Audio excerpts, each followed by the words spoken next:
Forget epic battles, grand empires, and saving all of China. Today, we're witnessing Mulan embark on her most unexpected mission yet, taming the wild, one seed at a time. The growth we're about to document in this community garden goes far beyond just plants. It's a testament to what unexpected teamwork can yield. You won't believe the surprising bounty that came from this collaborative effort.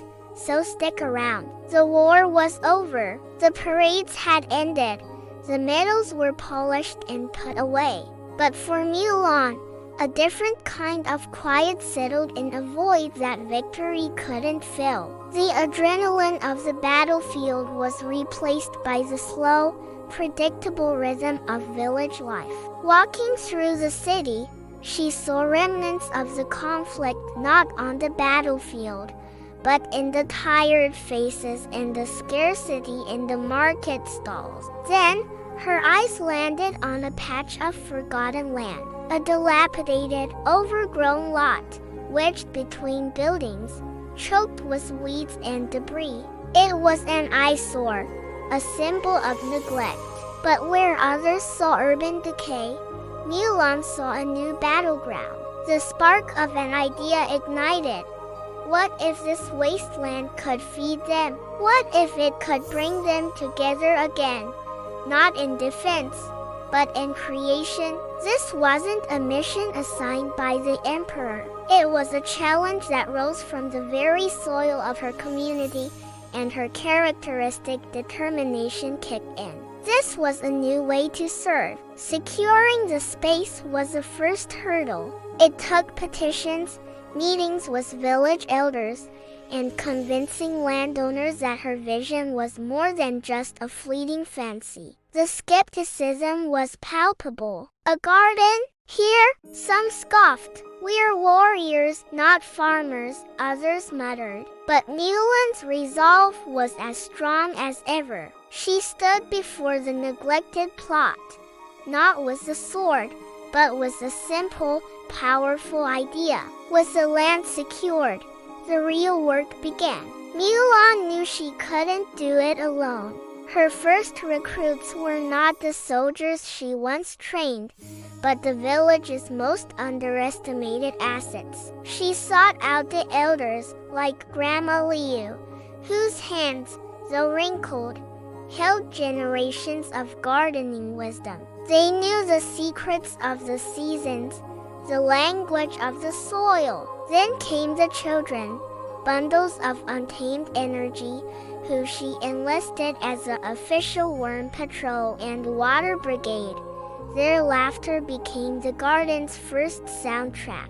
Even a few of her old army comrades, initially skeptical, were drawn in.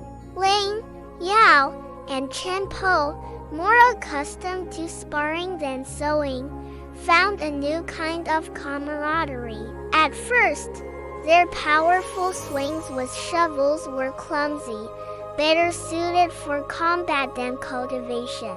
The challenges were immense. They barely had any tools, sharing a few rusty hoes and shovels. The soil was compacted and starved of nutrients, as hard as packed clay. The sheer physical effort was grueling, clearing rocks and stubborn weeds under the hot sun.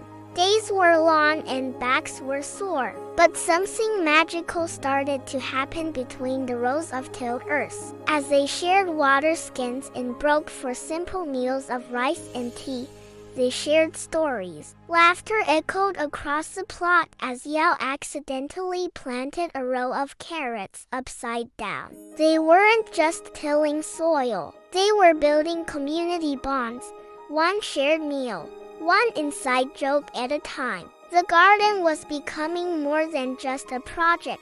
It was becoming a gathering place. As the first tender green shoots poked through the dark soil, something else began to sprout.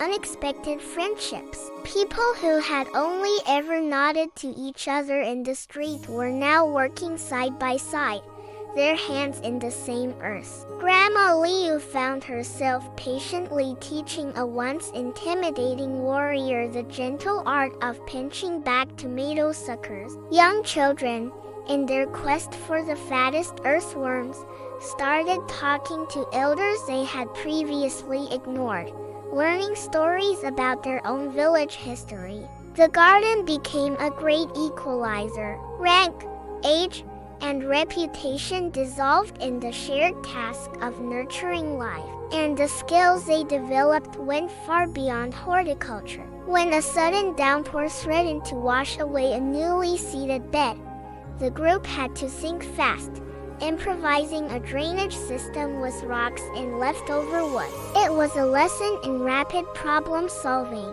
When two families disagreed on how much space the cucumbers needed, Mulan guided them through a conversation, not with the authority of a captain, but with the patience of a mediator. They were learning leadership, negotiation, and conflict resolution without even realizing it.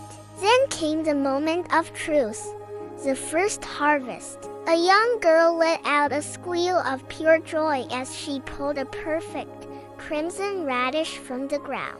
That small victory rippled through the group. The immense pride, the shared sense of accomplishment, it was tangible. Holding that first basket of fresh greens, they realized they weren't just growing food. They were growing hope, resilience, and something truly special together. Soon, the garden reached its peak. What was once a forgotten, ugly lot was now a vibrant, thriving ecosystem, bursting with color and life. Rows of leafy greens stood tall, heavy tomato vines snaked up trellises, and the sweet smell of herbs filled the air. The garden was a feast for the eyes and, more importantly, a source of fresh, healthy produce for the entire community. The bounty was more than anyone had dreamed. To celebrate, Mulan organized a community feast right there in the garden. Long tables were set up between the vegetable beds, decorated with wildflowers picked by the children. Everyone brought a dish made with ingredients they had grown themselves. The flavors were incredible, but the feeling of togetherness was even richer. They celebrated the literal harvest of food and the metaphorical harvest of their shared effort. Old stories were retold, new friendships were cemented, and the community felt more connected than ever. The success of the garden didn't go unnoticed. Visitors from neighboring villages came to see the transformation. They saw not just the vegetables, but the joy on people's faces. Inspired, they returned to their own communities with a new idea. The ripple effect was astounding. Soon, small garden plots began appearing in other neglected spaces as the story of Mulan's garden proved the incredible power of shared effort.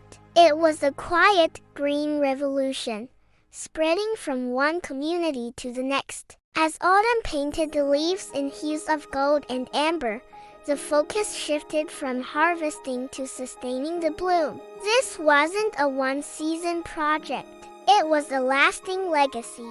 The community gathered to plan for the future. They established a system for saving seeds, a schedule for crop rotation, and a plan for composting, ensuring the soil would remain fertile for years to come. The older children began teaching the younger ones, passing down the knowledge they had gained. The garden was becoming a living classroom, a legacy to be handed down through generations. In this process, Mulan's own leadership had transformed. She was no longer just the hero who won the war. She had shed the armor of a general for the apron of a gardener.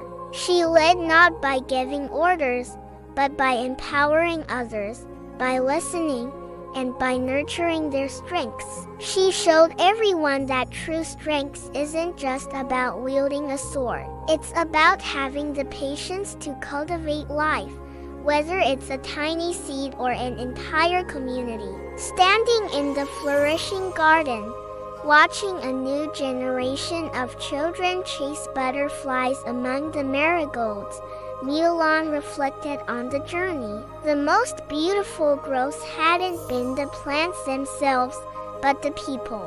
The garden was a testament to the unexpected beauty that blossoms when a community comes together, proving that the most profound victories are often the ones grown quietly in the shared soil of home. Thank you so much for joining us on this incredible journey. If this story of community and growth inspired you, please hit that like button and subscribe Hanam Cartoon for more content that celebrates the power of working together. We'll see you in the next video.